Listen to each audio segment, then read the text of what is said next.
a Liberamente, variazioni e scorribande qui su Radio Libertà.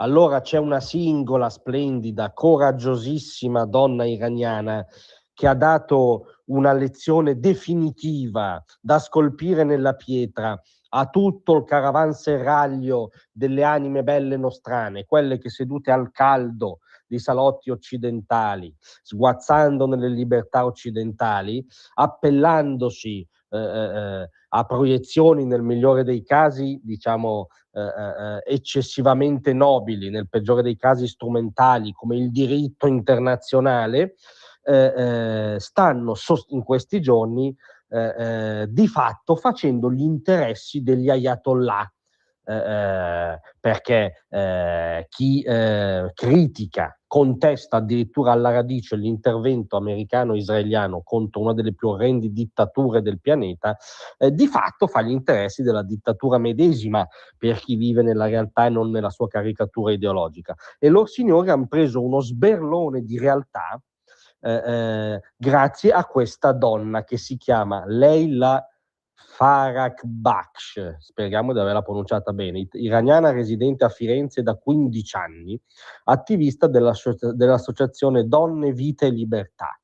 Cos'è successo? Era domenica verso le 6 di pomeriggio e c'era questo corteo promosso da Arci Firenze, CGIL, ANPI, intitolato Stop Bombing Iran, con tutta la retorica ovviamente contro il grande Satana, che era espressione di Khomeini, tra l'altro, no? È come gli ayatollah etichettano l'America e più o meno come la etichettano loro signori, contro Israele, contro le bombe e via dicendo. Tra l'altro, curiosa parentesi, che ci fosse l'ANPI, perché a noi risulta che l'Italia, l'Europa, siano state liberate con le armi dal nazifascismo e per inciso i progenitori dell'ANPI, perché ormai nell'ANPI i partigiani li trovi col lanternino, i veri partigiani, che in gran parte non sono gli attuali dirigenti dell'ANPI, non ce l'avrebbero mai fatta da soli. Quindi è proprio un caso di scuola, no? Gli fu un aiuto esterno tramite una violenza superiore alla violenza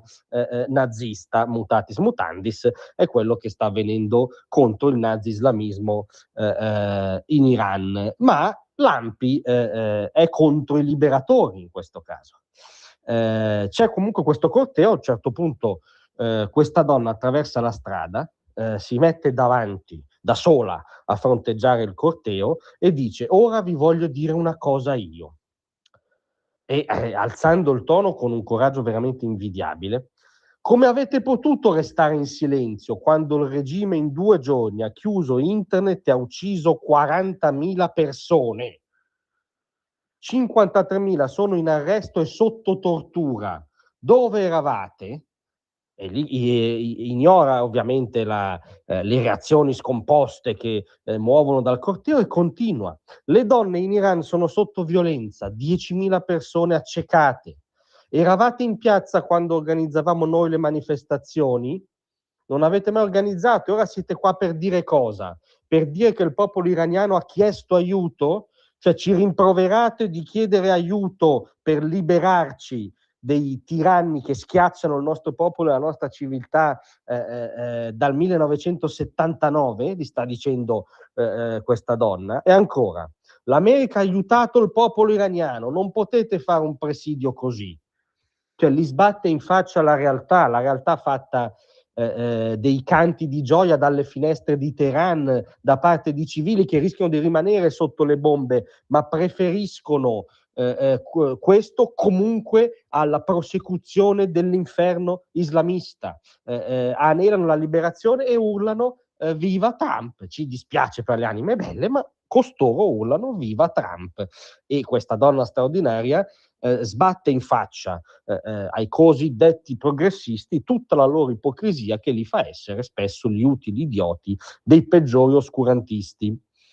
A questo punto i toni si alzano ulteriormente, alcuni le gridano: noi qui siamo in piazza col popolo iraniano. Lei non si scompone minimamente, fatemi parlare, sono una donna iraniana e ho diritto di parlare,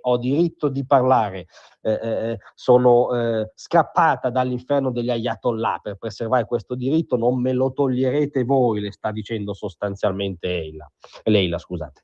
Qui ci sono pochissimi iraniani, molti non hanno famiglia in Iran. Dalla loro comfort zone vorrebbero decidere dell'Iran. Le nostre famiglie sono sotto il fuoco del regime. Io so di cosa parlo, sostanzialmente parlo della possibilità di avere la libertà.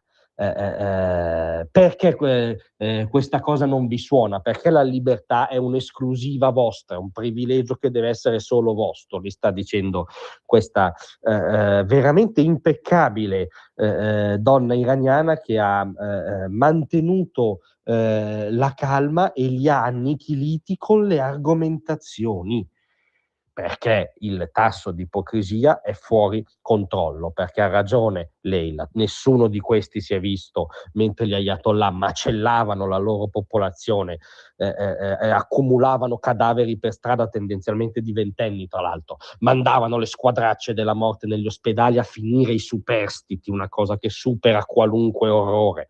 In tutti questi anni in cui schiacciavano fisicamente, non metaforicamente, le donne sotto la Sharia, gli omosessuali sotto la Sharia, le minoranze etniche sotto la Sharia, gli oppositori sotto la Sharia, tutto questo non ha generato un movimento di sopracciglio per le anime belle, che ora vanno in piazza contro, come dice Leila, il popolo iraniano che ha chiesto aiuto. Vergognatevi! Grazie a tutti, vi aspetto stasera alle 18.